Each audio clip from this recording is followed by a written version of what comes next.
Avani Bhatt, Senior Vice President at JM Financial. Thank you for joining us here on News9, Avani. Always a pleasure speaking with you. And we were just talking about this overall texture of the market. We have done phenomenally well over the past couple of weeks, but some bit of a consolidation is seen happening at higher levels around that 22,500 zone. And even the global cues, they are not really supportive. And if you look at the texture of the market, it's just one or two sectors that are participating on a rotational basis on the upside. And of course, there are cracks in the small cap space. So how is this setup looking for the benchmark Nifty? Good morning, Suyash, and good morning, Amit, and a very good morning to all the viewers as well. Yes, so Nifty is flirting around the resistance area of 22,550 to 600 area.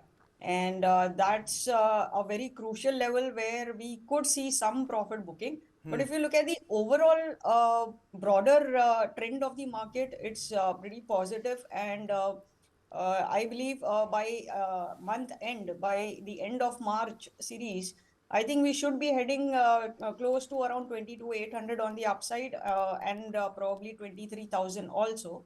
That would be, at the later half of March, in the second half of March. Till then, from around 22,550 to 600 levels, we could see some profit booking. And on the downside, 22,350 is a very good support level. And 22,000 remains to be a very, very crucial support level for this entire uptrend. So as long as we stay above 22,000, I think the texture remains positive and we should be heading towards 22,800 to 23,000 by month end.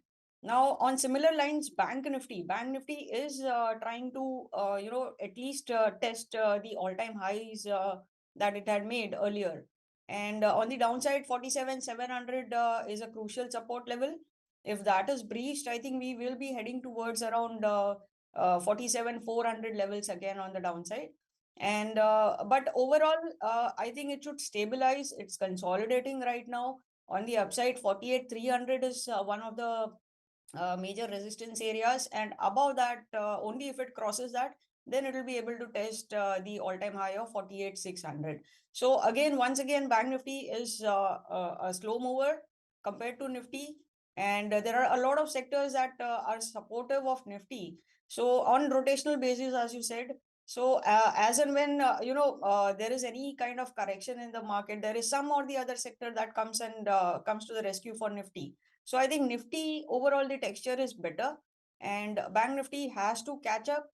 So consolidation, once the consolidation ends, it should move up, but we are not looking at a very major downside as of now. Good morning, Avni. I would like to drive your attention towards Reliance Industries. One would think that the Disney merger and the celebrations at home would give optimism to the investors. But the stock has been in the negative as far as returns go in the last 1 week.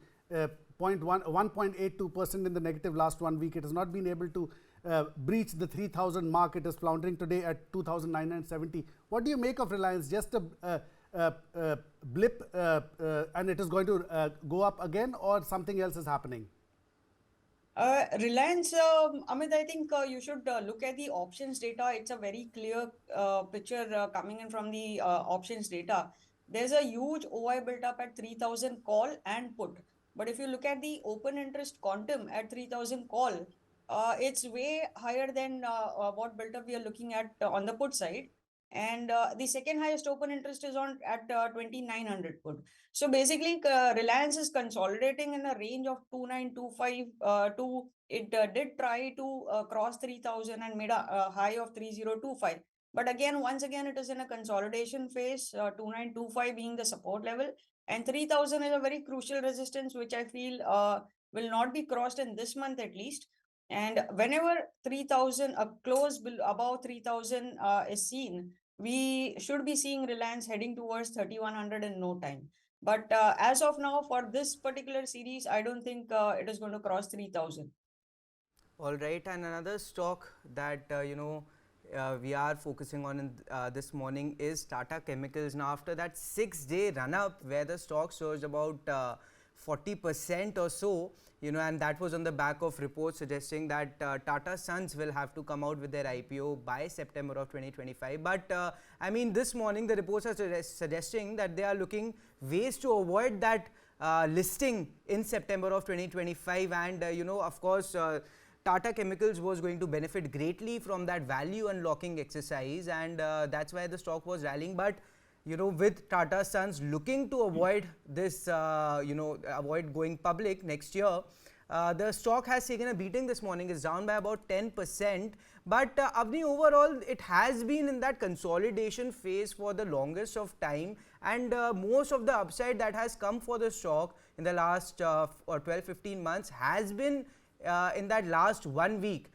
Do you think that this news that Tata Sons will perhaps look for ways to avoid this a public listing, could that have long lasting impact on Tata Chemicals? Yes, so Tata Chemicals, I very well remember we had discussed on Thursday also, and Right. I was very bullish on the stock and had given a target of 1330. Don't be in a hurry to book profits below 1300 at least. So on Thursday, it did made a high. So technically speaking, news flow is coming, and but technically, if you talk about it, 1330 is the level where it is fully valued. It tested that level, and now I think it should retrace back to the breakout level of around 1185. So it can retrace back to 1185 and then undergo a consolidation phase. So we are not looking at any major upside from here on. It will be a slow mover, but we won't even see any major downside. So 1185 should be kept as a stop loss, as a trailing stop loss.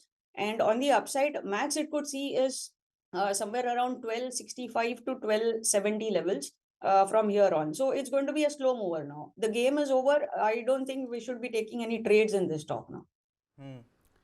Slow mover on Tata Chemicals is your view. Avni, what do you have for our investors today? Your picks. Given the texture of the market, I'm going to give only 3 picks this week. First is Bharat Electronics. Bharat Electronics, we can target around 228 to 232 on the upside, and keeping a stop loss of 204. The second pick would be MCX. So MCX has also formed a very positive structure on the charts, and it has undergone a good consolidation phase, and post that it is looking up again. So targets would be 3900 on the upside, and stop loss can be kept at 3460. And the last stock would be SRF. So SRF around 2445 to 2450 is a very good support level. We can buy around those levels. On the upside, target would be 2520, and stop loss can be kept at 2408. All right, SRF, MCX, and Bharat Electronics on the radar of Avani Bhatt. Ma'am, thank you for joining us here on News 9. Appreciate your time and your thoughts.